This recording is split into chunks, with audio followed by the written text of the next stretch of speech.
1 year ago, Hurricane Maria plunged this island into darkness. The extent of the destruction was unprecedented. And this is how things look today. Blue plastic tarps instead of rooftops and houses waiting to be rebuilt. This is the US territory of Puerto Rico. The silence was deafening. There were no dogs barking, no cars, obviously.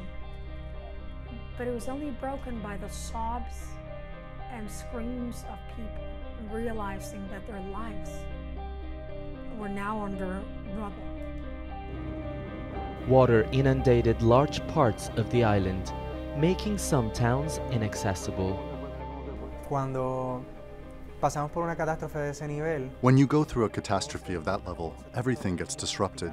Many hospitals were not functioning to their capacity. Many doctors who had clinics in remote areas could simply not open them. Puerto Rico has seen many storms over the years, but Maria was different, unlike past hurricanes that had affected only certain areas. It battered most of the island, badly damaging its entire infrastructure. Life as people knew it came to a standstill. The loss of power and communications across the entire island basically meant a government shutdown. It took weeks for the government to even get hold of staff. Then they had to mobilize resources, and all this delayed the response time for them to be able to provide the much needed help. It's the US government that's responsible for emergency relief in Puerto Rico.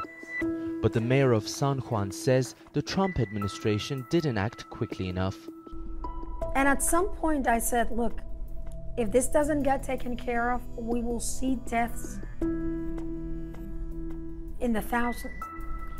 And it was evident to me that the help was not going to get here in time to save people's lives. Thousands were stranded, some in urgent need of food, water, and medical treatment. And the conditions meant that local and federal governments couldn't get to them soon enough. Health problems that emerged at the time were getting more and more complicated. People who had asthma were getting worse, and those with diabetes and hyper blood pressure. So due to a lack of organization in the health sector, the death toll was rising. In the days after the storm, the death toll stood at 16. Every death is a horror, but if you look at a real catastrophe like Katrina, and you look at the tremendous hundreds and hundreds and hundreds of people that died. 2 months later, the figure rose to 64. But a year later, a study commissioned by the governor of Puerto Rico puts the figure at nearly 3,000. The figure makes Maria the deadliest natural disaster in US territory in a century. I think we did a fantastic job in Puerto Rico. We're still helping Puerto Rico. The governor is an excellent guy. US President Donald Trump says the response effort was successful, and he also disputes the death toll. Back in Puerto Rico, reconstruction continues, at least for those with access to the right resources.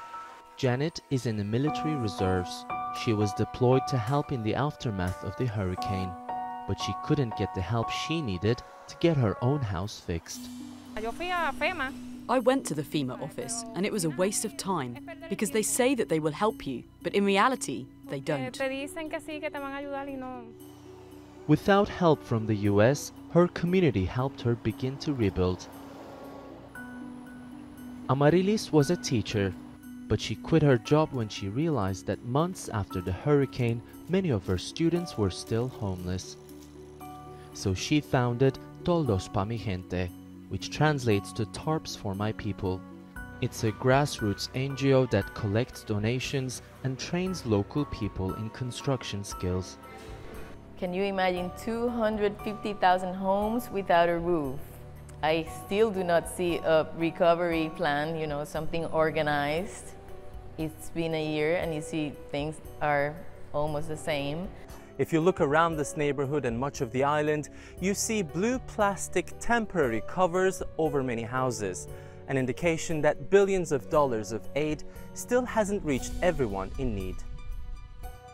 The U.S. Federal Emergency Management Agency is channeling the bulk of aid money through large contractors, mostly from the U.S. But the funds haven't trickled down to those who need them. We've just achieved stability. We haven't really moved into the permanent work of recovery. And this is where, everybody wants to move fast.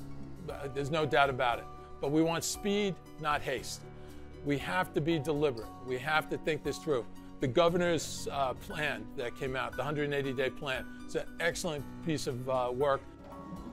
And while the government has a plan, for Puerto Ricans, time is ticking.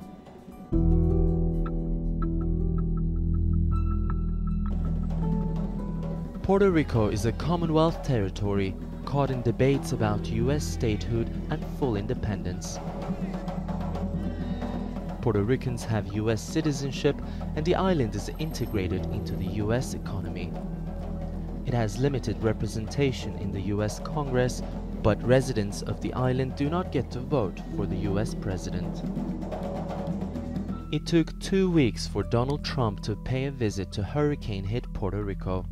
And when he got there, he spoke more about money than solidarity. Now, I hate to tell you, Puerto Rico, but you've thrown our budget a little out of whack.